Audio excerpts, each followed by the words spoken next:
Now let's look at the different select clauses that one can write and be able to retrieve information or data from the database. So there are different ways in which one can write a custom select statement using the different clauses, or what you can call as conditions, to see that they can retrieve information from the database. So first of all, I'll first connect to my server.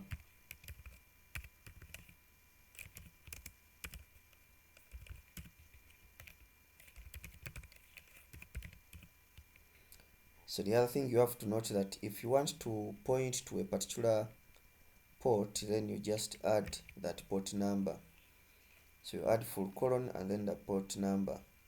So I want to connect to MariaDB this time round, and my MariaDB is running on 3307. So I can go ahead and show databases. There are different databases I have, so I want to use this coding DB.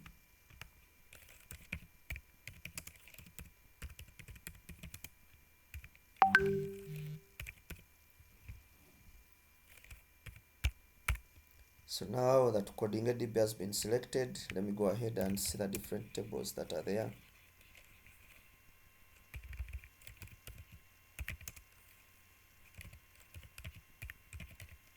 This we've already looked at it in the previous video. So these are the different tables into coding. I can use one table just to demonstrate how we can retrieve information from our database.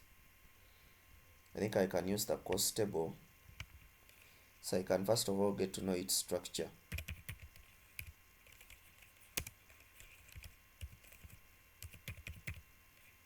So I'll describe it.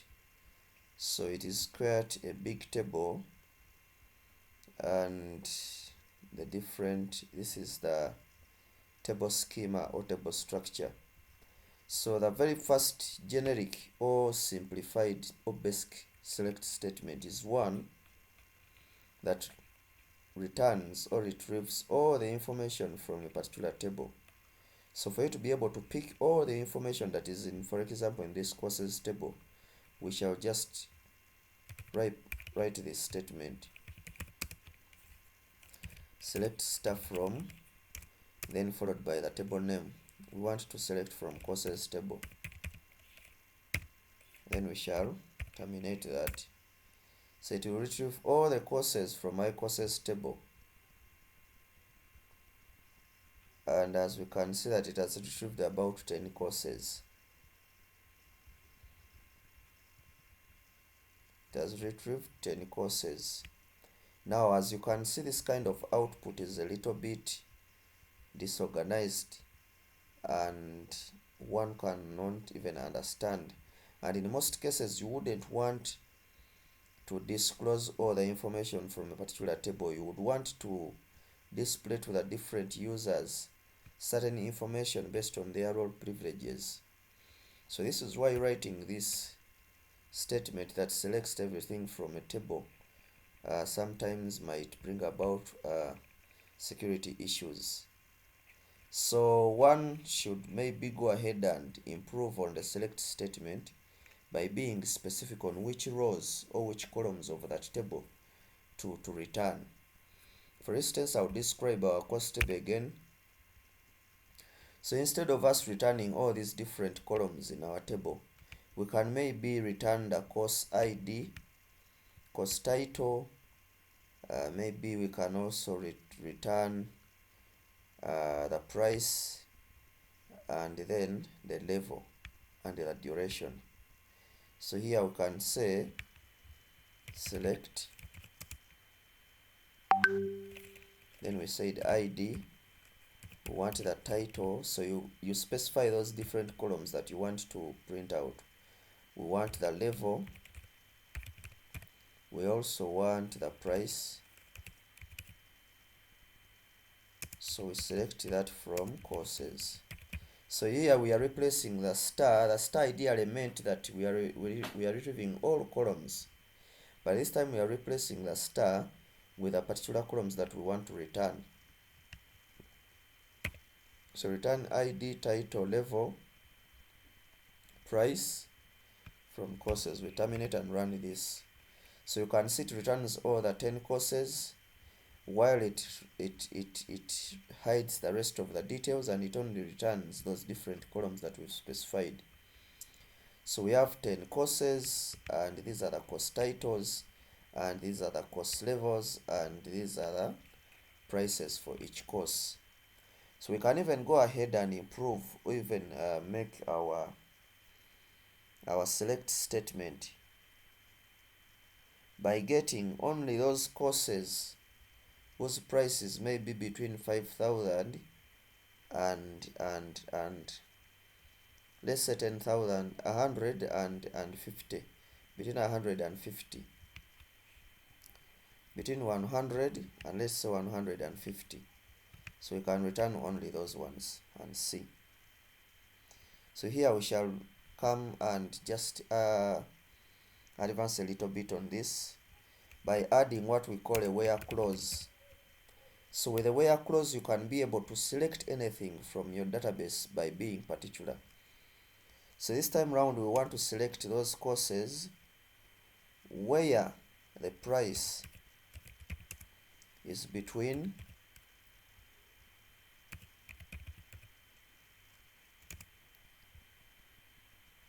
100 and 150. We terminate this and press enter. So as you can see, it has only returned those courses that are between 100 and 150, and it has ignored the free code, the ones at 0, 50,000, 10,000, and then this 0. So it has only returned 5 because they are the ones whose prices are between. So we can use the where clause while adding the between. Then also the other clause that we can write is by being specific on which course that we are returning, by maybe saying select the ID, title, level, and price of course where maybe the ID is equal to 2 or 3. Once we press enter, it is only going to return that particular course whose ID matches our description here in the where clause. The other select statement that we can write is the one that can even go ahead and sum all the prices for each program. So we can say, right, I think before we do that, we can start by getting all those courses where the level is maybe beginner. So we can say get courses where level is equal to beginners.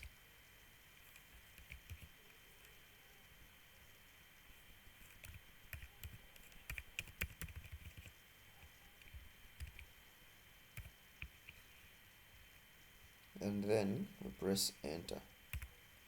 So it will only get those courses who have beginners, and it has now left out this course with ID 5 that is of intermediate level.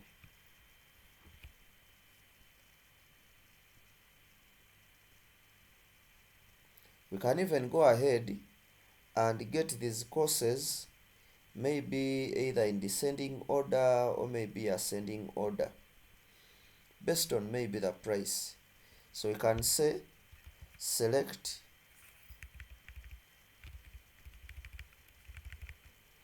these courses maybe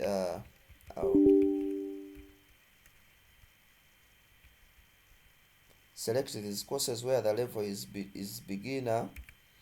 Maybe we put them in descending order by We say order by. As you're getting them, organize them, depending on their price. Order by descending, so it starts from the biggest. Order by price descending. We terminate that, we press enter. So it is going to retrieve these different courses in descending order based on the price. We can even say return those beginner courses in descending order, but then limit return for us only 5. Limit may be 3, so that it can return only 3. We press enter. So we can limit. The moment the 3 are done, let it stop there. We can even go ahead and ignore the first ones by using what we call the offset. So here we can say order by descending offset 2. When you say offset 2, right, this is so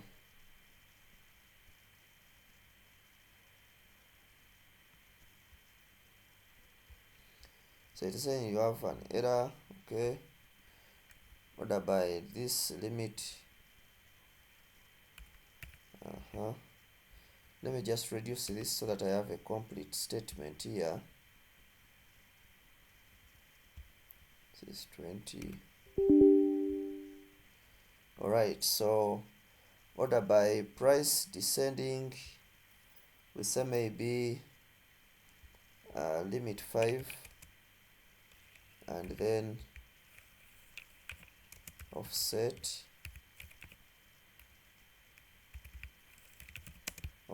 2. We press enter. So what it is going to do is it is going to first ignore. Are you seeing it? Ignores the first 2, and then it will start from the third one.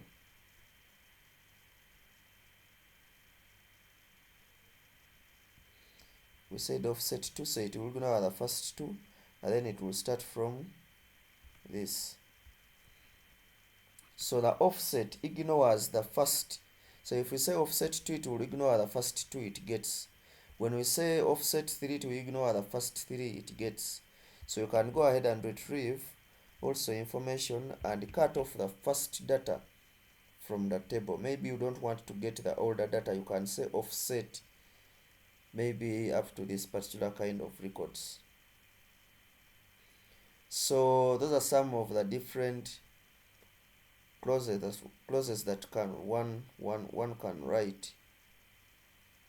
So the other one I want you to explore is the distinct and then the sum. Thank you so much.